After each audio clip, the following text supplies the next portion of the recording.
Selamat malam Bapak Ibu semua. Sampai ketemu lagi kita ya di materi selanjutnya. Saat ini kita udah masuk ke materi kelima di dalam journalism series, yaitu seri jurnalistik gitu ya. Nah, saat ini saya akan membahas yang namanya gaya penulisan naskah online gitu. Nah, gaya penulisan naskah online ini banyak yang mungkin belum tahu, banyak juga yang sudah tahu. Tidak mungkin tidak tahu ya, karena sudah melakukan sendiri, sudah mempraktekkan sendiri, tentu sudah tahu gitu. Nah, sedikit banyaknya sudah tahu.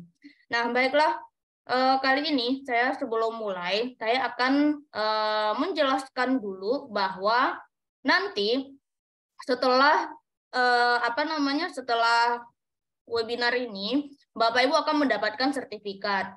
Nah, sertifikat itu akan diberikan besok. Nah, besok ya. Nah, bagi sertifikatnya yang nggak sampai besok ke emailnya, nah, Bapak Ibu boleh WA adminnya yang ada di grup Journalism Series. Jadi, Bapak Ibu yang tergabung grup, jangan asal keluar aja gitu. Nanti nggak tahu informasinya seperti apa. Nah, jadi silakan masuk grup. Grupnya itu tidak spam dan tidak juga ribut gitu ya. Grupnya dikunci dan itu aman HP-nya, insya Allah aman ya. Karena apa? Karena nanti Bapak Ibu juga juga akan menerima informasi-informasi lain dari kami, ada yang promo, ada yang apa gitu. Mana tahu bermanfaat gitu ya. Setidaknya kami menginformasikan agar tidak miskomunikasi kitanya. Lalu nanti di sini tidak akan share materi, materinya tidak akan share, tapi saya menyarankan Bapak Ibu silakan mencatat masing-masing. Kenapa begitu? Karena nanti biar lebih lama gitu tinggalnya di otak kita masing-masing. Maklum lah kan ya, yang namanya manusia kilafnya banyak, ada yang lupa lah, ada yang apa gitu. Nah, silakan dicatat gitu. Dan nanti kami akan share juga video rekamannya di grup. Nah, silakan nanti Bapak Ibu bisa buka grupnya nanti setelah ini, supaya biasanya share langsung. Dan terus sertifikat. Nah, sekali lagi sertifikat itu diberikan besok.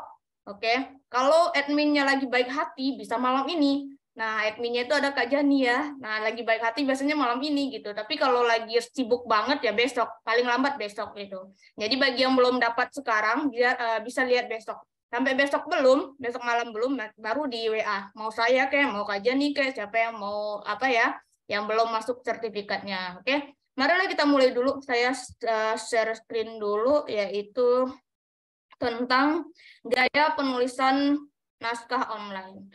Oke, izin dulu ya Bapak Ibu. Semua Zoom ini saya mute karena biar kita fokus gitu. Nah, tidak ada yang namanya terganggu oleh suara-suara temennya nanti yang lagi masuk, yang lagi nyapa teman sebelahnya gitu ya. Baiklah. Saat ini kita akan membahas gaya penulisan naskah online. Nah, ini saya rangkum dari berbagai sumber, baik di buku, di Google, dimanapun saya baca, dan ini hasil ringkasan saya gitu. Mungkin Bapak Ibu belum sempat baca, nanti saya bagikan ini melalui video. Baiklah, gaya penulisan naskah online itu tidak jauh berbeda dengan naskah offline alias naskah cetak. Nah, di dalam naskah berita online, bedanya hanya satu aja. Di media cetak, itu Bapak Ibu tidak bisa memuat video, tidak bisa memuat audio alias suara, tidak bisa memuat gambar-gambar bergerak, gitu kan. Dan tidak bisa juga nge-share yang namanya video-video yang berita, gitu. Ya, itu bedanya. Tapi kalau di online, Bapak Ibu bisa gitu, apa saja bisa di-share gitu kan, asalkan sumbernya jelas gitu. Nah, jadi di sini di dalam penulisan online kita punya pembaca online namanya. Nah, pembaca online itu disebut user.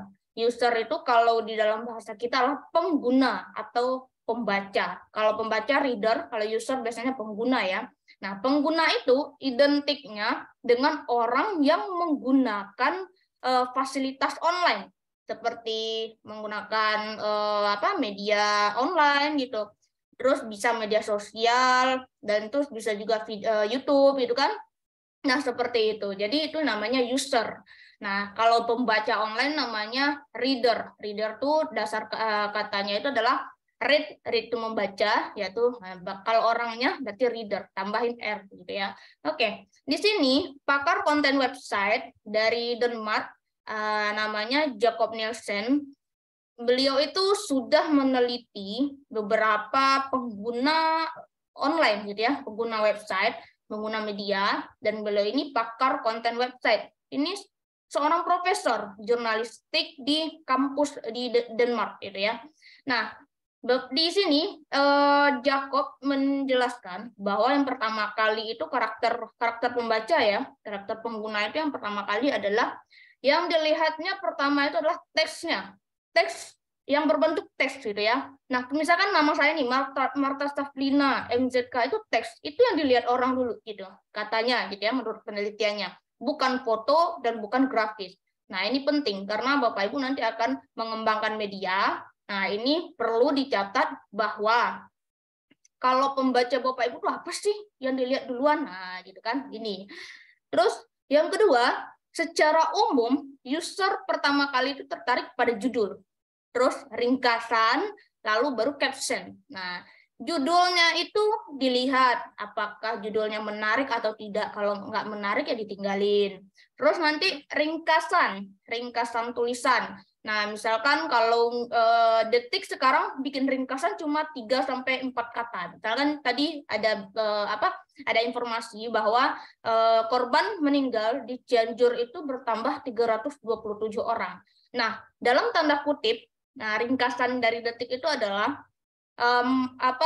jumlah yang hilang masih ada 5 katanya. Seperti itu. Coba lihat Detik yang masuk HP Bapak Ibu masing-masing. Pasti itu kan? Nah, itu namanya ringkasan, tertarik dengan itu. Nah, terus caption. Caption itu seperti kita update status, itu ada kata-kata yang menunjukkan keterangan dari gambar atau video yang kita upload gitu. Itu namanya caption gitu. Itu yang pertama kali yang dilihat oleh user secara umum ya, gitu. Dan terus yang ketiga, tidak membaca kata per kata. Nah, orang-orang yang melihat berita itu tidak langsung membaca dia langsung scan alias memindai. Memindai itu maksudnya bukan screenshot, bukan pula scan di laptop di printer atau di mesin scan, tetapi mereka itu akan melihat dulu, langsung dilihat, langsung scroll dulu apa sih gitu kan, nah, langsung dipahami dulu gitu, dilihat terus di scan dulu, salin dulu ke otaknya, nah, itu namanya scan gitu ya, namanya scan alias memindai. Nah, memindai dulu, di scroll dulu ini apa gitu kan, nah seperti itu. Hanya 16% orang yang hanya membaca kata per kata, makanya saya sering sebut di di tempat-tempat pelatihan saya, di acara-acara pelatihan saya bahwa judul itu harus menarik gitu. Dan agar orang tidak hanya scan saja, memindai saja, tapi membaca dan lebih lama di web kita. Termasuk itu video. Video itu semakin lama ditonton orang, maka semakin bertambah jam tayangnya, akan semakin bertambah algoritma untuk monetisasinya, pembayarannya gitu ya. Nah, itu di YouTube ada. Lalu yang keempat, melihat, memindai, baru membaca. Nah, jadi orang yang membuka website Bapak Ibu itu, dia lihat dulu, terus dipindai dulu, gerak-gerak dulu gitu kan. Nah, terus baru membaca. Kalau dia menarik ya udah baca sampai selesai. Kalau enggak ya udah judulnya aja dan lead-nya aja alias paragraf awalnya dia udah gitu. Lalu yang kelima, saat memindai, sekitar 80% yang memindai dari kiri atas ke kanan bawah gitu ya. Nah, lalu gambar grafis desain. Nah, mereka itu yang pertama kali dilihatnya adalah di scroll dulu gitu. Dari kita kalau baca kan dari kiri ke kanan ya. Nah, kiri atas ke kanan bawah gitu. Nah, dari kiri ke kanan baca dulu, dipindai dulu gitu ya. Dilihat-lihat terus di scroll atas bawah gitu. Nah, baru nanti mereka lihat gambar, baru lihat grafis. Grafis tuh kayak apa ya? Gambar yang tidak dicetak gitu ya. Nah, itu grafis namanya. Terus desain dari sebuah video misalkan, gambar misalkan, atau desain dari sebuah website gitu. Nah, itu juga dilihat gitu ya. Terus yang keenam, sekitar 20% membaca kata per kata. Hanya 20% orang yang pertama kali buka website itu dibaca kata per kata. gitu ya. Nah, kata pertama ini, terus dia sampai tahu kalau titik itu salah gitu. Sampai tahu dia kalau ada typo gitu ya. Nah, cuma 20% orang gitu. Kata si Jacob ini ya. Nah, terus lebih menyukai judul to the point. Nah, ini bagi Bapak Ibu yang punya media, yang sering, kalau sering latihan dengan saya selalu menekankan bahwa judul itu tolong tidak disarankan panjang-panjang gitu ya. Nah, jadi judul itu to the point aja. Apa yang beritakan itu yang di judulnya. Jangan tambah pula misalkan Nikita Mirzani mengamuk di dalam penjara, anaknya menangis, ini akibatnya gitu. Itu panjang sekali kan. Alias apa jadinya coba kalau judul panjang? Judul panjang akan menggambarkan isi berita. Orang sudah baca judul, nggak mau orang lagi baca berita kita gitu. Ogah mau klik aja ogah. Wah, udah tahu kok isinya kan Nikita lagi ngamuk gitu kan. Anaknya nangis gitu. Akibatnya apa? Ya dia kalau lagi ngamuk ya pingsan gitu kan. Kayak gitu. Nah, terus yang ke-8 itu membaca ringkas atau tulisan pendek. Nah, orang-orang akan membaca lebih ringkas gitu. Maksudnya tuh suka membaca tulisan-tulisan yang pendek. Makanya di dalam media online itu Bapak Ibu nulisnya jangan panjang-panjang. Ada lagi berita, saya dapat ke dapur redaksi MZK. Beritanya panjang banget gitu kan ya. Habis panjang saya bilang, Ibu tolong diringkas ya gitu, maksimal 5-7 paragraf gitu. Kenapa? Tidak akan dibaca orang gitu. Orang akan membaca cuma 3 paragraf awal. Nah, capek-capek nulis nggak dibaca buat apa gitu kan ya. Nah, terus tidak berlama-lama di satu situs. Nah, ini kalau saya ya sebagai pembaca, sebagai user, saya memang tidak berlama-lama di satu situs karena ya buat apa lama-lama gitu, saya udah mendapat informasi di paragraf 1, 2, 3, saya pindah lagi ke website lain. Sampai website teman-teman sini mungkin saya udah pernah buka gitu ya, karena pengen cari informasi gitu. Karena saya gabung beberapa grup, saya bukain kadang satu-satu kalau nggak ada kerjaan gitu kan ya. Nah, itu kadang-kadang udah sama, ya udah saya baca 1, 2, 3 paragraf gitu kan. Seperti itu. Lalu yang ke-10, kunjungan atau bertahan di satu situs itu maksimal 10 menit. 10 menit itu udah lama banget gitu ya. Nah, menurut Jacob gitu. Ya, kadang-kadang ada orang yang cuma bertahan maksimal 2-3 menit. Nah, itu sebentar banget gitu. Sementara kita butuh orang berkunjung agak lebih lama, nyaman, dan membaca berita kita lebih paham gitu ya, lebih jelas gitu. Seperti itu. Ini menurut Jacob gitu. Oke. Nah, Jacob juga sudah menghasilkan riset atau penelitian terbarunya. Ini bukan baru juga kan ya? Kayaknya udah lama. Ini tahun berapa ya? 97 ternyata ini. Tahun 97. Tapi ini masih reliable untuk hari ini gitu ya. Kita lihat juga masih bisa bisa diterapkan dan bisa dibawa untuk hari ini. Nah, di dalam ini hasil risetnya Jacob Nielsen, Allerbox ya di media useit.com, saat ini situsnya udah berganti yaitu NN Group. Nah, dia sudah bergabung dengan temannya Nielsen Norman. Nah, nama temannya Norman ya. Nah, jadi berjudul How Users Read on the Web. Jadi, bagaimana pengguna membaca di web. Nah, itu artinya. Jadi, yang pertama menurut Jacob itu adalah pembaca itu yang merekomendasikan penulisan ya agar bisa dibaca di web katanya kan. Nah, pengguna itu lebih kemana gitu. Nah, ini rekomendasi tulisannya. Yang pertama itu highlighted keyword. Highlighted keyword ini seperti misalkan Bapak Ibu misalkan menambahkan link. Nah, menambahkan link-link lain di dalam beritanya.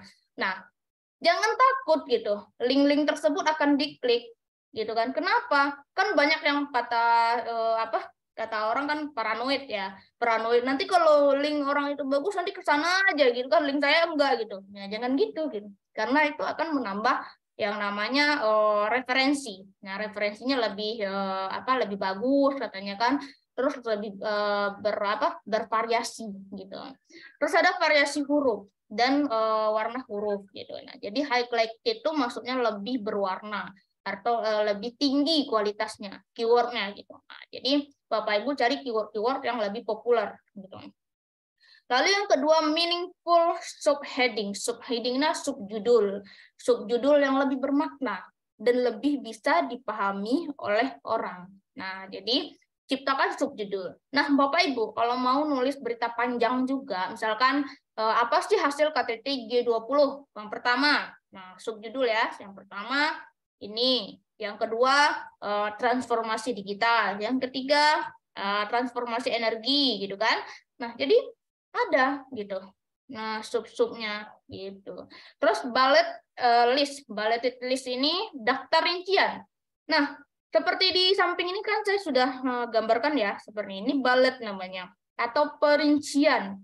Boleh angka, boleh tanda gitu ya, seperti ini. Nah, ini perincian. Jadi enak orang bacanya kalau begini. Nggak digabung aja misalnya 1, titik, koma, 2, titik, koma, 3 gitu. Bingung orang bacanya gitu ya. Oke. Nah, selanjutnya one idea per paragraph. Nah, jadi satu ide satu paragraf. Di dalam pelatihan menulis, saya selalu menekankan ini. Nah, Bapak-bapak yang sudah latihan dengan saya, mungkin sudah tahu ya, satu paragraf itu ada satu ide katanya. Nah, jadi jangan dicampur. Misalkan Bapak mau nulis tentang apa namanya itu dalam paragraf pertama 5W1H, ya masukin aja dulu 5W1H. Yang kedua tentang siapa orangnya, yang ketiga siapa lagi gitu kan, seperti itu. One idea one per paragraf gitu. Dan terus yang kelima, the import pyramid style, menggunakan piramida terbalik gitu. Piramida terbalik yang penting dulu baru gitu kan, yang umum dan dikerucutkan seperti itu.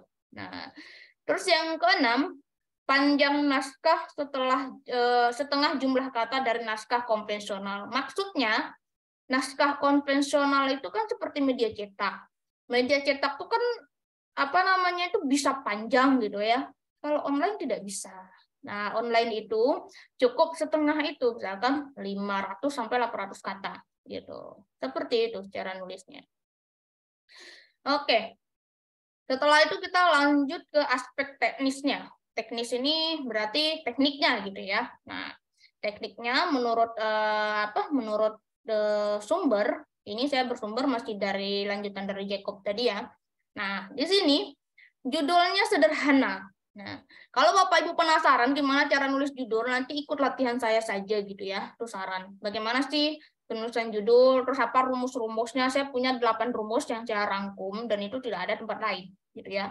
Nah, terus judulnya sederhana. Di sini di media saya, ini MZK News, ini sudah ada contoh judul gitu kan. Ada Arlan Dikus Nata terpilih aklamasi jadi Ketua DPD Asita Sumbar 2022 sampai 2027. Tidak perlu apa katanya, bagaimana ininya gitu kan. Silakan nanti. Terus dianjurkan setelah 5 paragraf buat judul baru. Nah, misalkan kalau mau subjudul ya, ini kan berapa paragrafnya? 1, 2, 3, 4, 5, 6. Nah, setelah ini bikin subjudul baru. Walaupun judulnya ini tetap ada subjudul. Subjudul itu maksudnya adalah anak dari judul gitu ya. Anak dari judul itu. Nah, anak dari judul itu gunanya untuk apa? Untuk memperjelas judul di atas kalau masih ada juga yang mau disampaikan gitu. Dan terus subjudul maksimum 3 kata. Nah, subjudul maksimum 3 kata, jangan panjang-panjang karena namanya subjudul hanya untuk sebagai yang namanya apa sih? Cuma penjelas saja gitu ya, pembatas gitu. Nah, terus yang keempat, alinea atau paragrafnya pendek. Kalau menulis berita online tidak sama dengan menulis berita cetak gitu. Jadi paragrafnya itu pendek-pendek. Kenapa pendek-pendek? Orang yang membaca berita online kita adalah orang yang paling sibuk, yaitu pejabat. Yang kedua, karyawan kantor. Yang ketiga adalah orang-orang yang lagi di perjalanan atau apa gitu kan. Nah, itu mereka cuma butuh informasi sekedarnya lalu membaca udah gitu. Jadi nggak perlu juga panjang-panjang, cukup pendek-pendek. Yang pendek itu menyampaikan satu maksud. Nah, terus titik, tulis lagi gitu ya, seperti itu.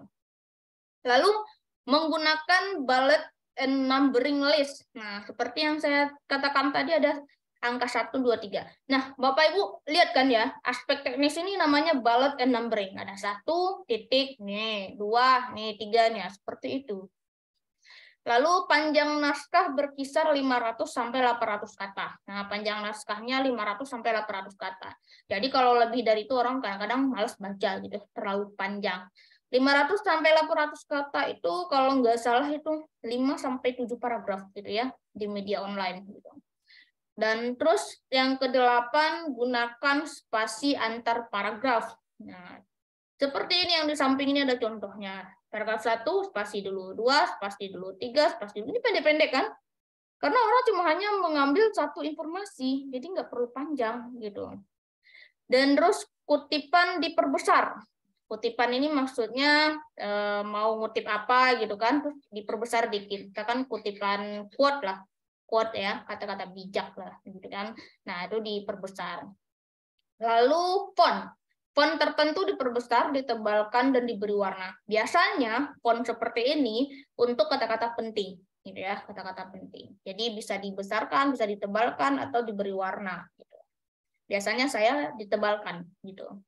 Nah, kata-kata penting buat yang dengan warna yang berbeda. Misalkan ada kata-kata apa gitu, bisa buat tebal, bisa buat dengan warna yang berbeda.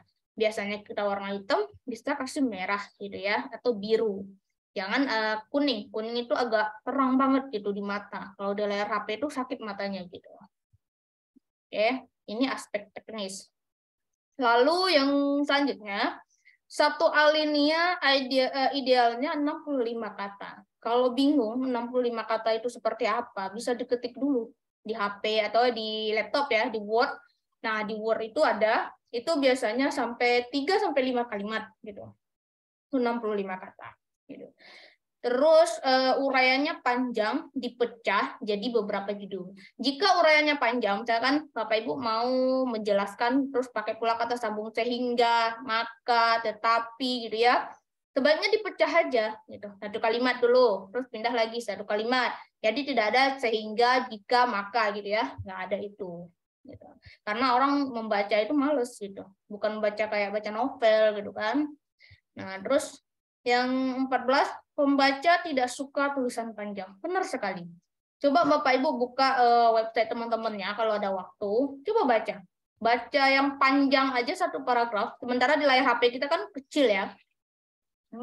Yang 3 paragraf itu udah hampir satu layar HP biasanya, gitu. Nah, bayangkan kita mau baca itu bosan gitu ya. Belum pindah juga ke paragraf 2 gitu. Nah, itu sangat membosankan.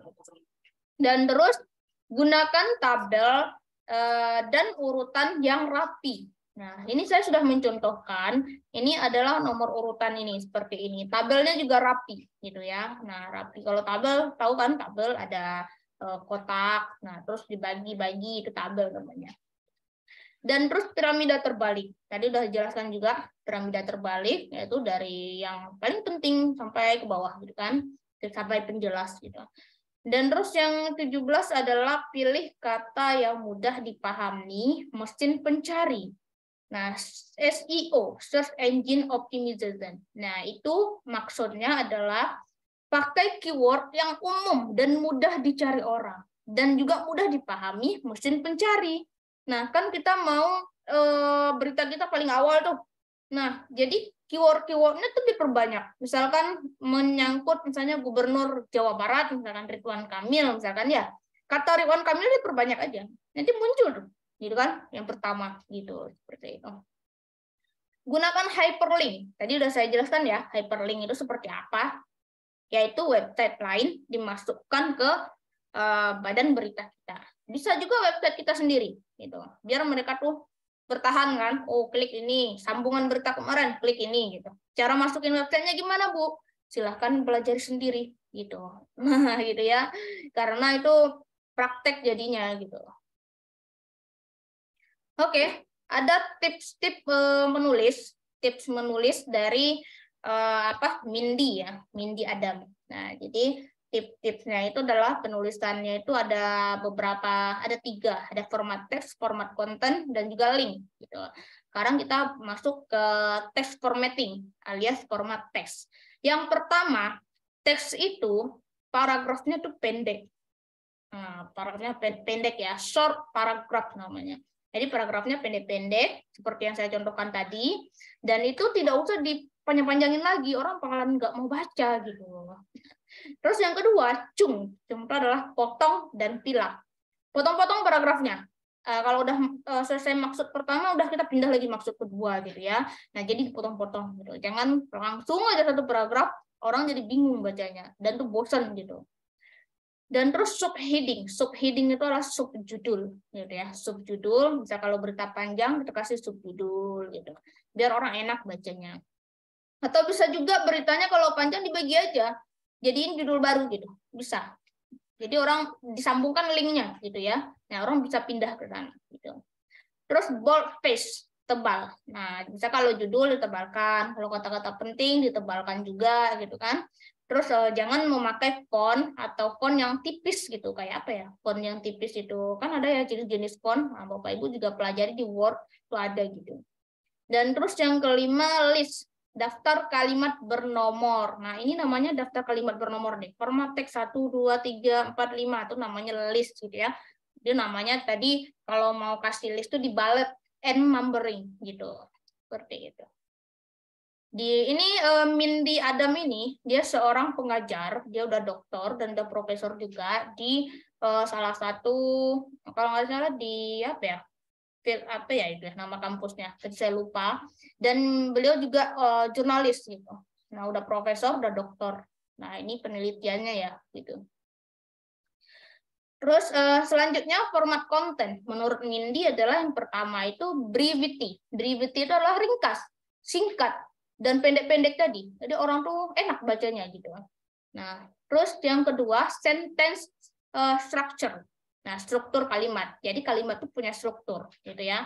Nah, bagi yang sudah ikut dengan saya pasti tahu kan struktur kalimatnya seperti apa, gitu. Terutama Pak Luki. Ada Pak Luki kan di sini. Nah, jadi Pak Luki itu pasti tahu. Ada Pak Hasnun juga.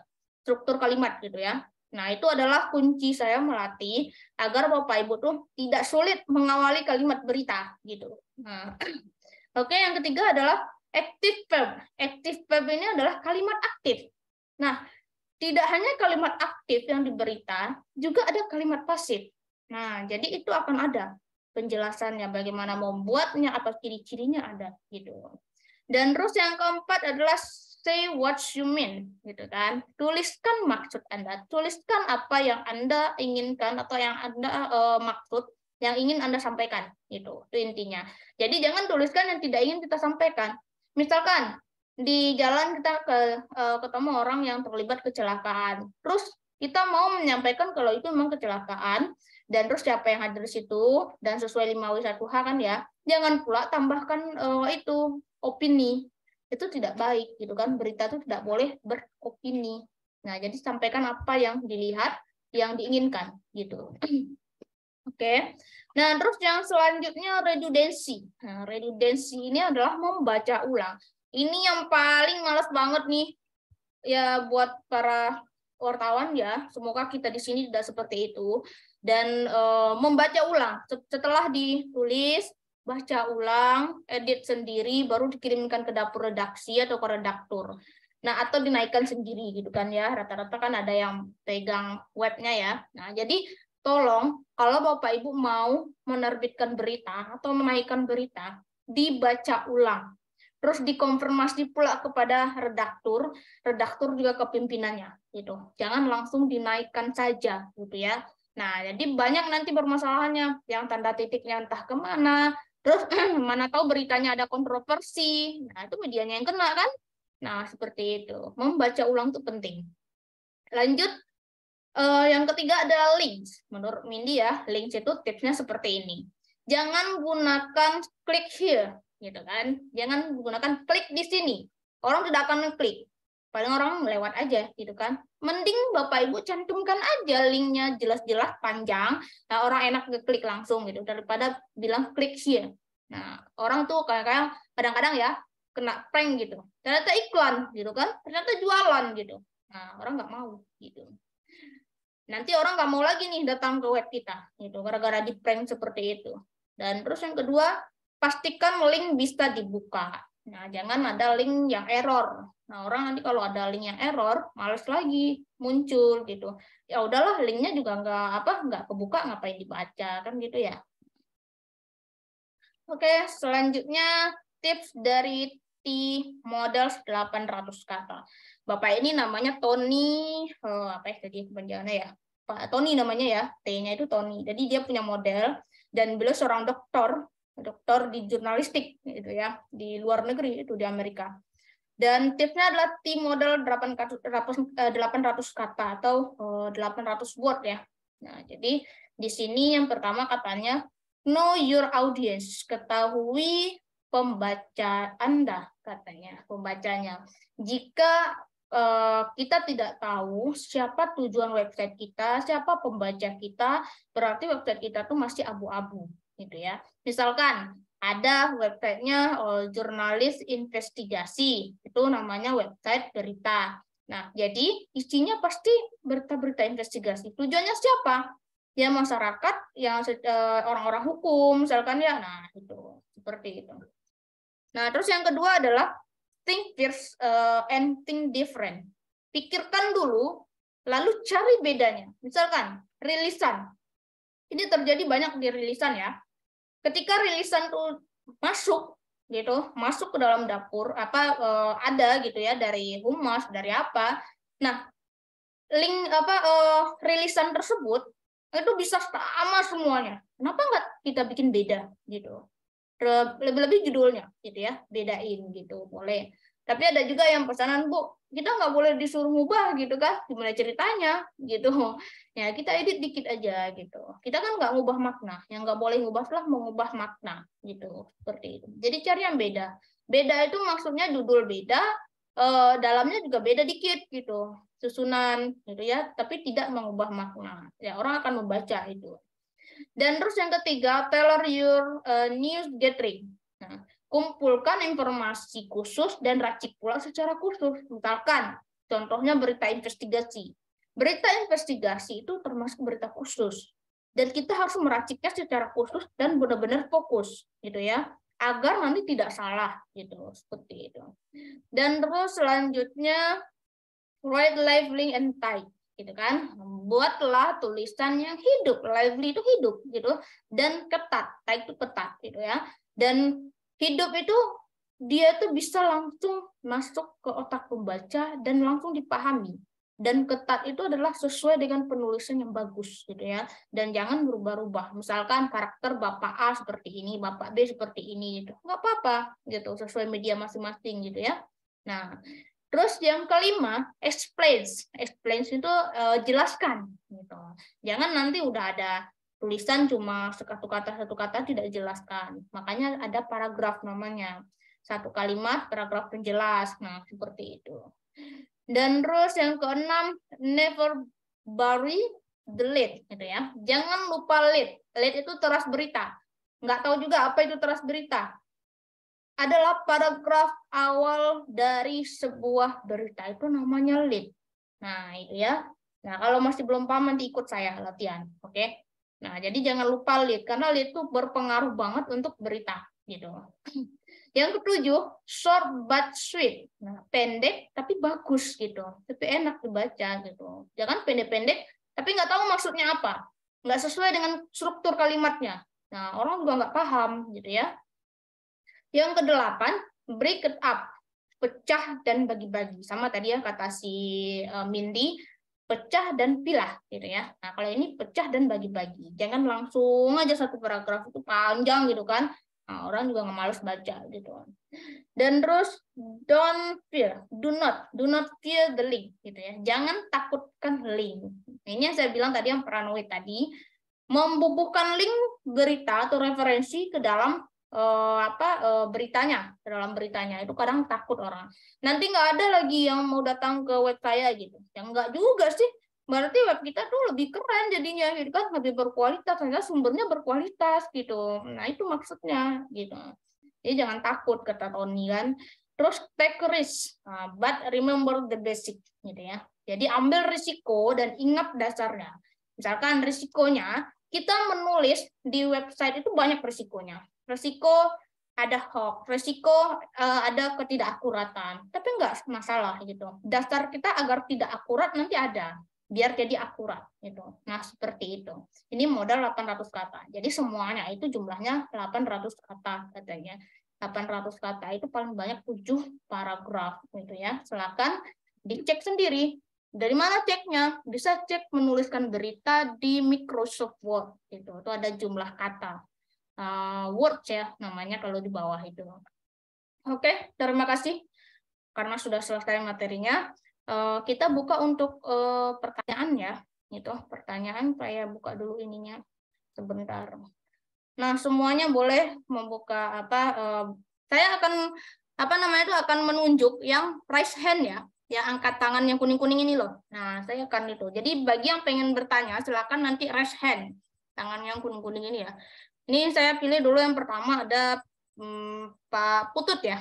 Pak Putut Sugiarto. Silakan Pak, kalau mau bertanya silakan buka mikrofonnya dan silakan bertanya. Ada Pak Putut nggak? Pak Putut Sugiarto. Ada orangnya? Kalau nggak ada, saya turunkan tangannya. Halo. Ya, halo, silakan Pak. Apa namanya? Diperjelas kaitannya lead, Mbak. Ya. Ada apa dengan lead? Apa yang mau Bapak tanya tentang lead? Ya. Saya Zoom sama Mbak Marta sudah 4 kali ini loh, Mbak. Terus? Ya, yang lead-nya Mbak, diperjelas. Sekali lagi. Kalau lead itu kan paragraf berita ya. Tapi saya tidak akan ya paragraf awal berita. Jadi kalau mau yang prakteknya saya nggak bisa jelaskan di sini secara detail. Oke, kalau begitu sebab, nanti.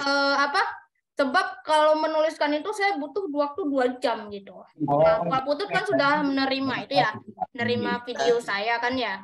Nah, jadi Pak Putut kan bisa lihat tuh saya jelasinnya itu seperti apa gitu. Butuh waktu 2 jam sampai itu ya, sampai selesai gitu. Ya, betul. Terima kasih Mbak Marta. Ya, sama-sama Pak. Terserah mau apa deh. Oke, silakan yang lain Pak Sahab Anwar. Silakan. Ya, Pak Sahab ya. Oke, silakan. Ya, Mbak. Ya, silakan. Nanti dulu, Mbak. Untuk temannya dulu. Ya. Pak Supartono, silakan. Pak Supartono. Ada orangnya? Kalau nggak ada, saya turunkan tangannya. Silakan yang lain bertanya. Tadi ada satu lagi. Mana ya, Bapak? Siapa ya satu lagi? Silakan. Ada yang bertanya nggak? Mengenai itu. Silakan Pak Naga Bintang Jitsu. Silakan Pak.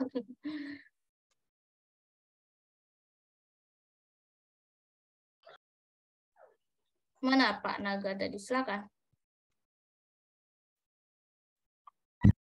Halo. Ya, silakan Pak. Buka mikrofonnya Pak ya. Belum terdengar suaranya. Halo. Ya, silakan.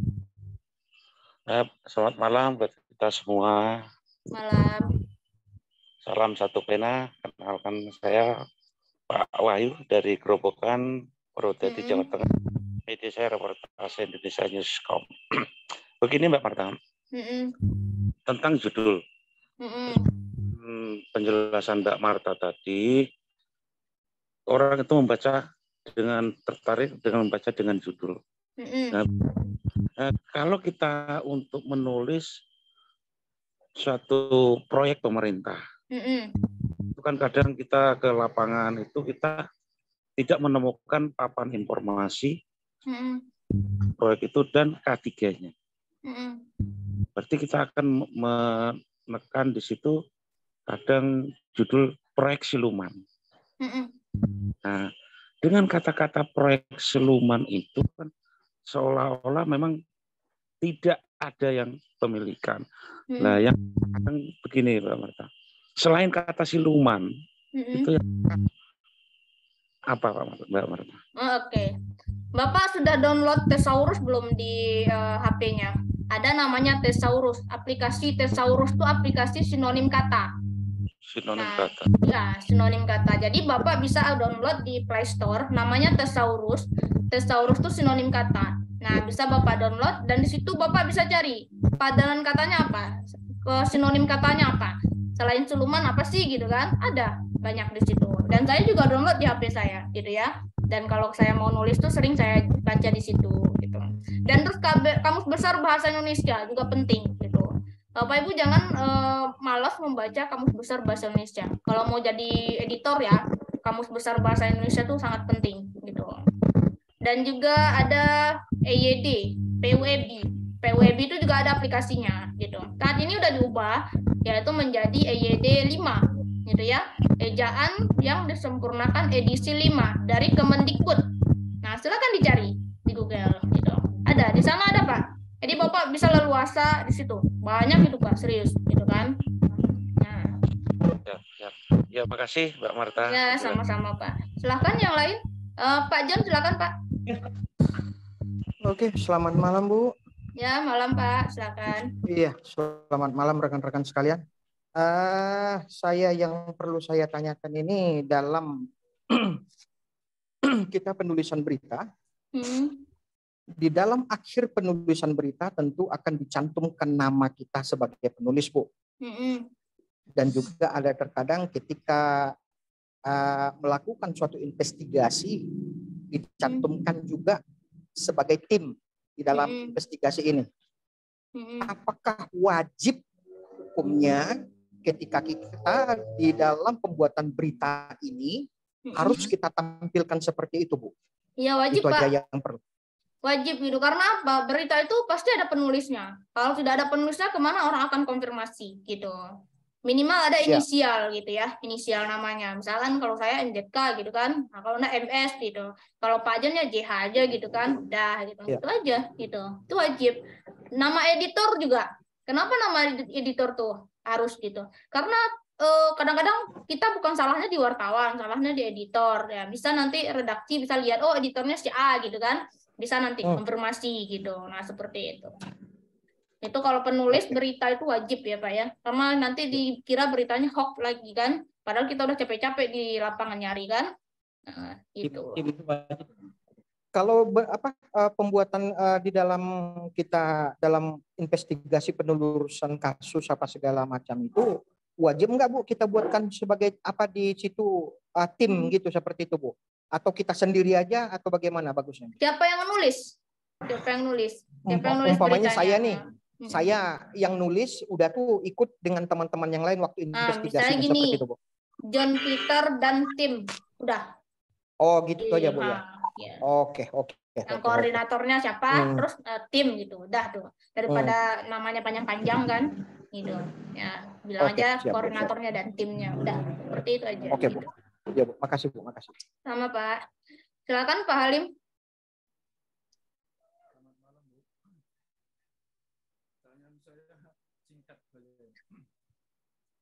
Halo, silakan Pak. Nggak dengar suaranya. Halo. Iya Pak, silakan. Selamat malam, Bu. Saya kan baru-baru ini kalau pertanyaan di luar topik ini bisa nggak? Kalau bisa sesuai topik, Pak. Oh iya, Bapak kemarin udah saya kirimin link berita belum? Link latihan belum? Belum, sudah. Udah kan ya? Belum kayaknya belum. Oh, belum ya, nanti saya kirimin. Rasanya kemarin saya udah minta email Bapak gitu kan. Nanti saya kirimkan gitu. Nah, ya. Silakan Pak kalau ada pertanyaan. Pertanyaan apa nih? Saya dengar dulu gitu. Kayaknya di luar tema juga ini, tapi silakan. Ini aja. Soal penulisan dan tema yang harus saya pelajari sekarang ini, temanya di awal. Kalau cara mengetikkan huruf, ya maksudnya yang pertama sampai akhir itu minimal berapa alinea, berapa dari awal topik sampai akhir beritanya, maksudnya. Oke, baiklah. Kalau untuk kalau untuk penulisan saya sudah jelaskan tadi ya. Nah, itu ada berapa paragraf tadi? 5 ya. 5 paragraf sampai 7 paragraf itu yang online gitu.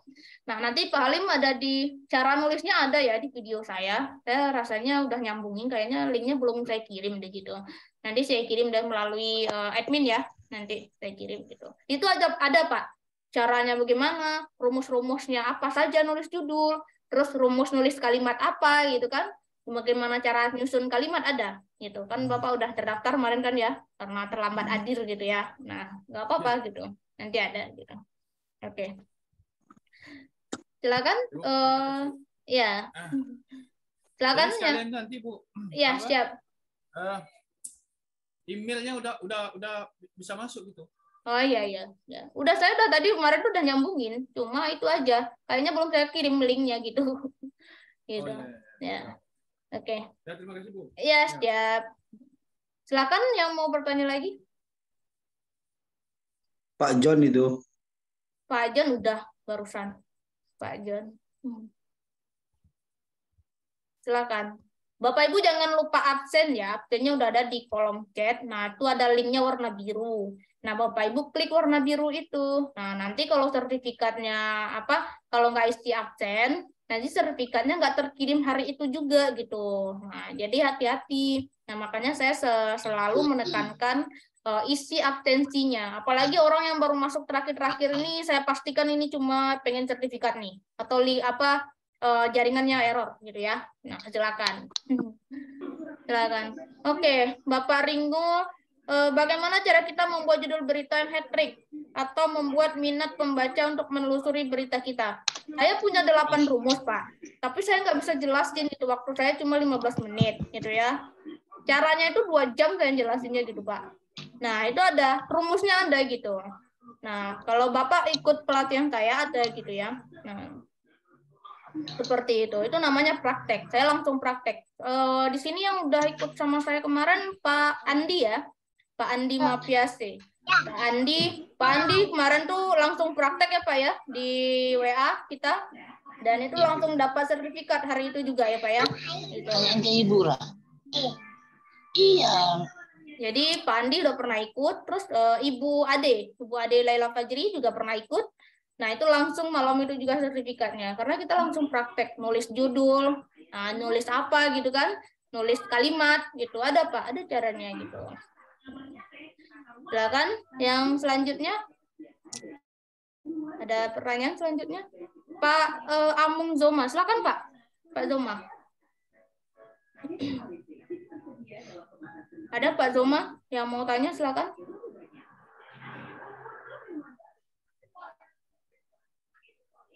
Ada lagi nggak yang mau bertanya? Bapak Ibu jangan lupa isi absen ya, yang link biru ini. Nah, silakan ya admin di share banyak-banyak nih di sini, nggak apa-apa, nyepam juga biar tahu kan kalau itu absen. Oke. Silakan Pak Amung Doma yang udah angkat tangan, silakan bertanya. Ada lagi nggak yang mau bertanya? Tentang gaya. Oke, Pak Prianto silakan. Silakan. Oke, selamat malam Mbak, selamat malam semuanya. Ya, malam. Gimana pandangan Mbak Marta terkait penulisan nama seseorang, apalagi dia seorang pejabat misalnya kan, tapi dibikin add Instagram dia, dia kayak atau sosial dia di add begitu. Terima kasih, itu aja Mbak. Baik. Kalau nama orang usahakan lengkap ya, gitu. Tapi kalau pakai add itu kayaknya kurang sopan gitu. Kan orang punya nama lengkapnya. Misalkan Bapak Perianto, misalkan ya, ada namanya bukan Perianto nama belakang kan ada angka-angka. Kadang kalau pakai add itu kan ya. Nah, jadi usahakan namanya yang bagus gitu. Nah, itu juga termasuk ke dalam kualitas. Tapi kalau kutipannya di dalam Twitter, di dalam Instagram, nah tentu ada ad-nya gitu. Itu tidak masalah gitu ya. Nah, sebutkan nama lengkapnya Pak Perianto gitu kan. Nah, di dalam kurungnya apa nama akun webnya, akun media sosialnya, @perianto apa misalkan ya. Nah, seperti itu. Maksudnya seperti itu. Namanya tetap kita tulis lengkap ya. dulu. Ya. Setelah nama dia itu kita kaitkan link media sosial dia gitu. Jangan linknya Pak, nama ad-nya aja, @Prianto misalkan. Nah ya, kalau Bapak dapat linknya itu orang pada kepo kan, pada nyerang pribadinya nanti gitu, kalau ada masalah gitu kan. Nah seperti itu. Oke, itu aja Mbak, makasih Mbak. Ya sama-sama Pak. Oke, baik Mbak, mau nanya Mbak. Ya silakan. Bapak tadi dipanggil kemana? Lagi ngisi Oke, silakan. Absen. Oke kan, untuk penulisan berita itu tentunya harus sesuai fakta dengan realitas seperti itu, Mbak. Dan kemudian bagaimana bolehkah sih ketika kita itu menambahkan sebuah opini, namun tidak keluar dari fakta tersebut sehingga berita tersebut itu menjadi menarik seperti itu, Pak? Oh gitu. Kalau opini dalam berita nggak bisa, Pak. Tapi kalau opini masukkan aja opini, tapi tayangkan di web Bapak boleh, gitu. Seperti itu. Tapi kalau Bapak nyampurin berita dengan opini dan berita itu seharusnya fakta, itu tidak boleh gitu. Dan itu ada KEJ-nya, Kode Etik Jurnalistik. Tidak boleh mencampurkan fakta dan opini gitu. Nah, jadi kalau Bapak mau bikin opini, ya opini aja, macam artikel opini gitu kan. Nah, nanti bisa diupload di website Bapak gitu. Seperti itu. Oke. Ada yang lain atau masih ada yang nambahin pertanyaan? Waktu kita ada 10 menit lagi ya, kalau pengen bertanya.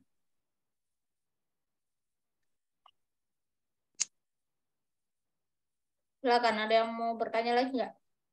Permisi, Bu Marta. Ini Ya, ada yang bertanya di kolom komentar. Pak Ringo Paredangit. Ini udah dibahas belum? Udah Pak Ringo, udah. Oh, udah. Terima kasih, Bu. Yang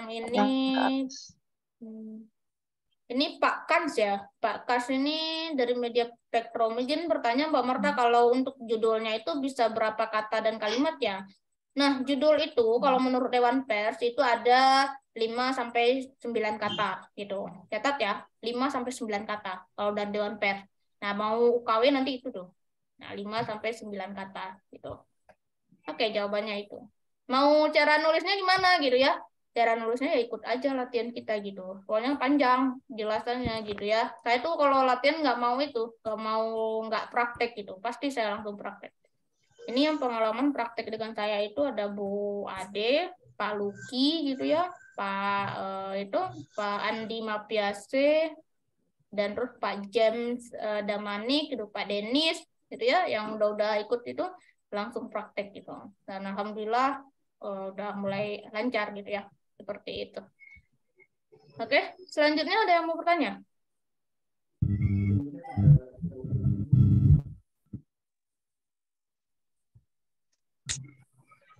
Oke, silakan. Yang mau bertanya lagi ada nggak?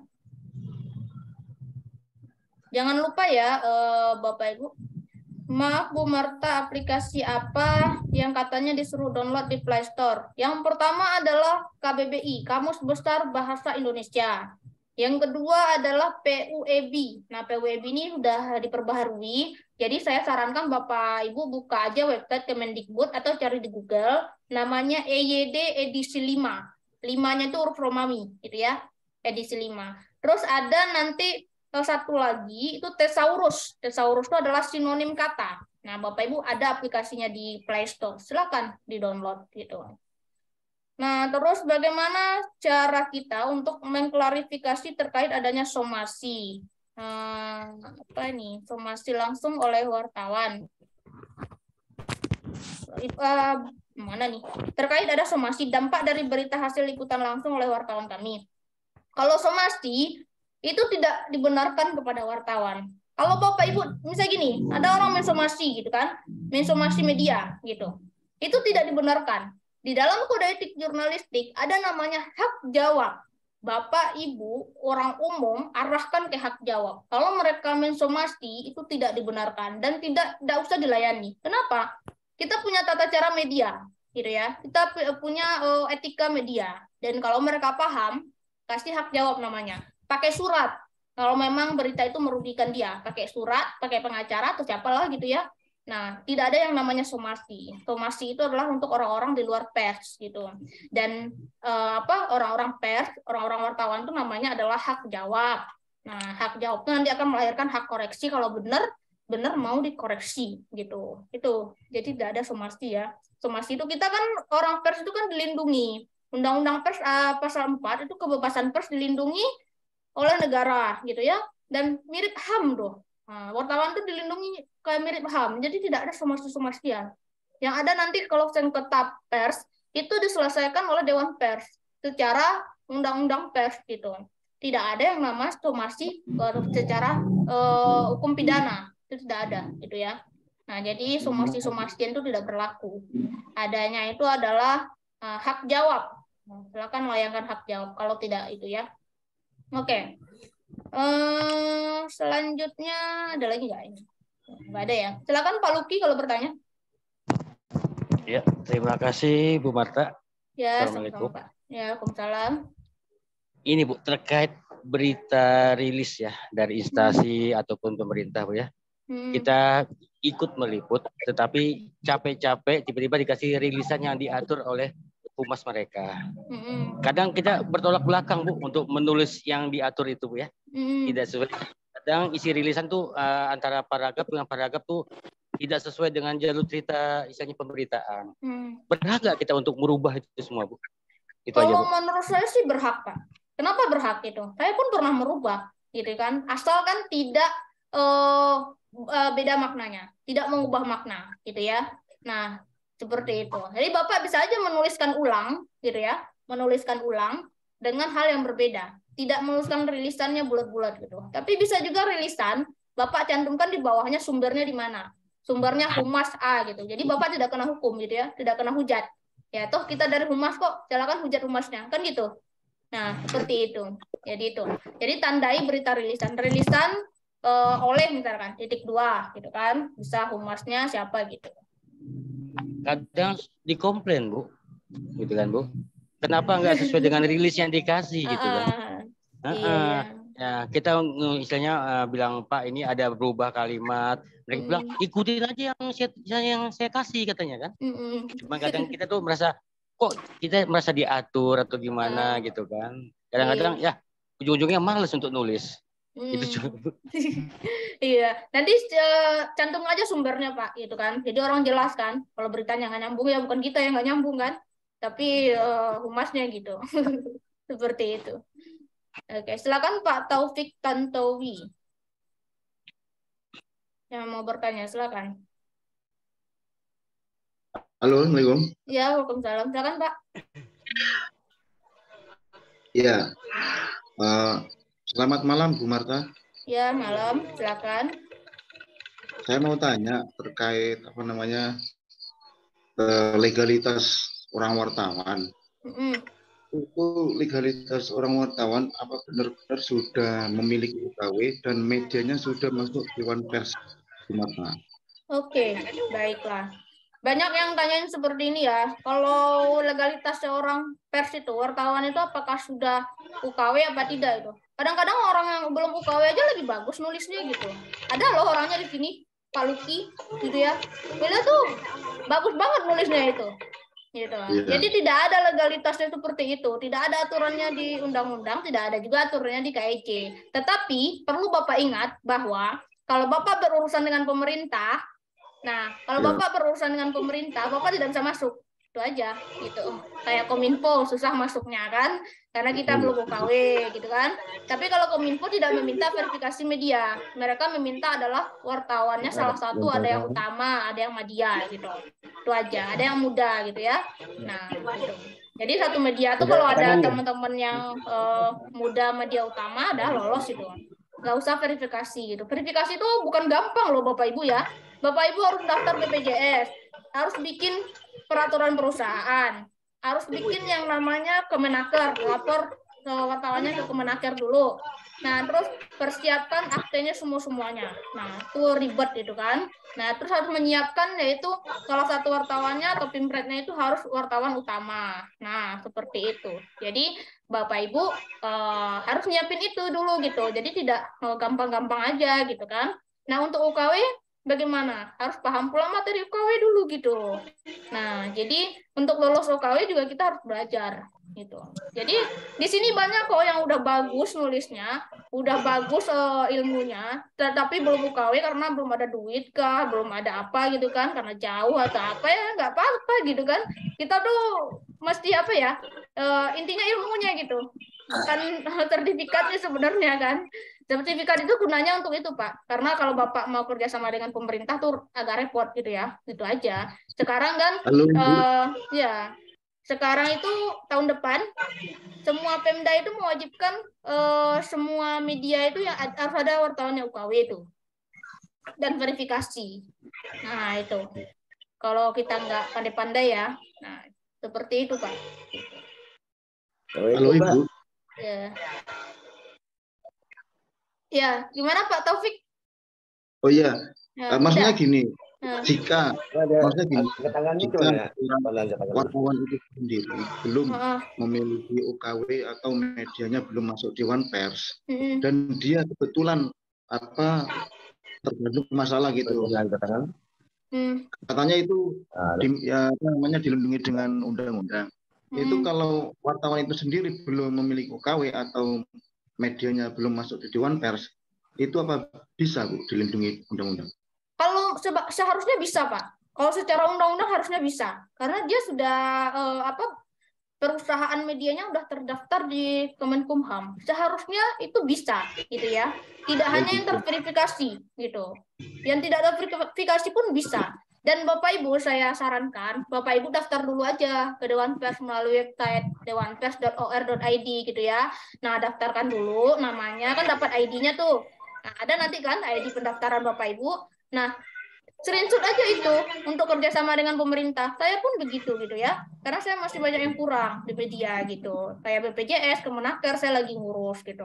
Nah, jadi itu solusinya. Kalau Bapak Ibu mau daftar ke Dewan Pers ya. Nah, jadi daftarin aja dulu apa berkas yang ada, upload dulu. Nanti kita lengkapi, diansur. Boleh gitu. Silakan nanti buka websitenya ya gitu. Nah, nanti kalau Bapak Ibu udah terdaftar, nah itu udah secara faktualnya kan belum, secara administrasinya kan udah nanti itu udah masuk kan, tapi belum lengkap gitu. Nggak masalah gitu loh. Nah, kami juga udah mendaftar kemarin gitu. Udah lama sih saya daftar tahun 2021 awal itu, pas lagi COVID gitu. Baik, Bu. Siap. Itu solusinya ya, solusinya. Iya. Iya. Ya, Waalaikumsalam Pak Juwaini, ini terakhir ya. Silakan Pak Juwaini. Assalamualaikum teman-teman dan Ibu Marta. Waalaikumsalam. Ini Bu, saya masih penasaran dengan somasi. Ya kan, kebetulan kita calon korban ya Bu. Iya. Ya, calon korban. Jadi kejelian pimpinan perusahaan media, mereka sebenarnya tidak memperhatikan di penghujung berita itu. Kita sudah tulis di situ yang namanya itu rilis. Dan ada aturan kita di media siber, ya kan, pedoman siber kita. Setiap sanggahan itu kan ada aturan dan proses dilalui. Tapi kok mereka menyanggahnya melalui pemberitaan. Jadi sejauh mana aturan itu melaju ke arah hukum, sedangkan mekanismenya kan ada mekanisme PES. Iya, betul. Jadi ini mohon pencerahan sedikit Ibu, biar kita dapat sharing-sharing dan kawan-kawan pun mana tahu ada yang lebih tahu daripada saya. Untuk kongsi-kongsian lah ilmunya Bu. Iya. Terima kasih itu saja Bu. Ya, baik Pak Juwaini, terima kasih pertanyaannya. Bapak Ibu, untuk masalah hukum saya udah bahas kemarin ya, PPMS sama kode etik. Nah, sekarang kalau untuk somasi, banyak yang tidak membaca aturan Dewan Pers. Itu yang saya sayangkan. Dan terus Dewan Pers pun tidak mensosialisasikan hal itu gitu loh. Dewan Pers pun belum semuanya disosialisasikan. Kita disuruh buka web aja. Saya bertanya ke Dewan Pers kemarin, Pak, Bapak, Ibu, apa sih syaratnya menjadi lembaga penguji? Buka website katanya. Di website saya nggak ketemu loh, beneran gitu kan. Nah, terus Bapak Ibu apa syaratnya KIG dan bla bla, buka website katanya. Nggak ketemu pula saya gitu kan. Nah, itu salah saya di mana kan gitu ya ceritanya. Dan itu layanan itu loh yang perlu gitu kan. Nah, jadi menyikapi somasi itu saya tidak perlu takut gitu ya. Dan media juga nggak usah takut karena salah satu alurnya adalah mereka tuh harus memberikan hak jawab. Nah, itu sudah difasilitasi oleh pers. Tidak ada pers itu dihukum secara pidana. Itu tidak ada. Saya sudah ada aturannya kemarin kan.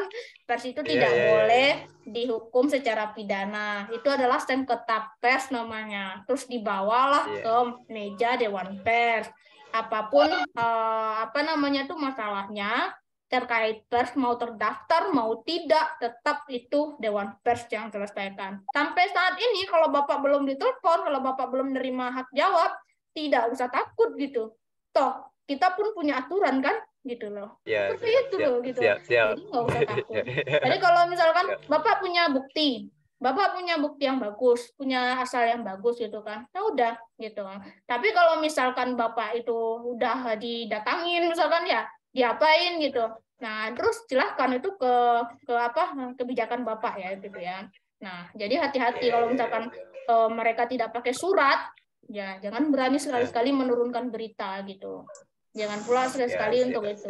Nah, apalagi kan yang udah kita cantumkan reel atau rilis atau RLS. Nah, orang tuh kan apa ya, kalau baca berita tuh kadang ya itulah Pak gitu. Saya pun menuliskan berita saya itu kalau rilisan, saya tulis lengkap-lengkap Pak. Rilisan .2 kata orangnya gitu, seperti itu gitu loh. Jadi mereka tahu kan. Saya tidak pakai kode-kodean lagi gitu. Nah, beneran saya nggak pakai kode-kodean lagi. Karena kode itu tidak semua orang paham gitu ya. Nah, makanya saya tulis rilisan oleh, saya tulis namanya oleh Marta gitu kan. Saya tulis nama saya sendiri gitu kan. Seperti itu tuh. Ya gitulah Pak untuk menuliskan rilisan ya gitu. Siap, terima kasih Bu. Ya, baiklah. Oke Bapak Ibu, waktu kita sudah habis 8.35. Nanti bisa WA saya kalau ada pertanyaan lain ya. WA saya kan masih ada Bapak Ibu ya. Nah, jadi seperti itu. Jadi terima kasih untuk kehadirannya malam ini dan jangan lupa isi absensinya, dan bagi yang tidak bisa isi absen bisa ke adminnya tanya gitu ya. Isi absen gimana gitu. Nah, baiklah Bapak Ibu semua, saya tutup dan terima kasih banyak sudah hadir malam ini. Dan minggu depan kita akan ketemu lagi. Ya, minggu depan kita akan ketemu lagi dengan materi baru. Nanti saya share ya materinya apa gitu. Jangan lupa ikutin selalu karena gratis kan ya, kan nggak merugikan juga kan gitu. Nah, dapat ilmu bagus juga kan gitu. Saudara gratis Jai. Pak Saiful. Oke, baiklah Bapak Ibu semua, saya tutup ya. Salam dari Banyuwangi. Ya, siap. Wah, Pak Saiful dari Banyuwangi. Jawa Timur. Ya, siap. Yang Banyuwangi. Sukses, Mas MZK. Baiklah, Bapak Ibu, saya tutup ya. Nah, saya tutup ya, Bapak Ibu. Assalamualaikum warahmatullahi wabarakatuh. Sampai jumpa. Waalaikumsalam warahmatullahi wabarakatuh.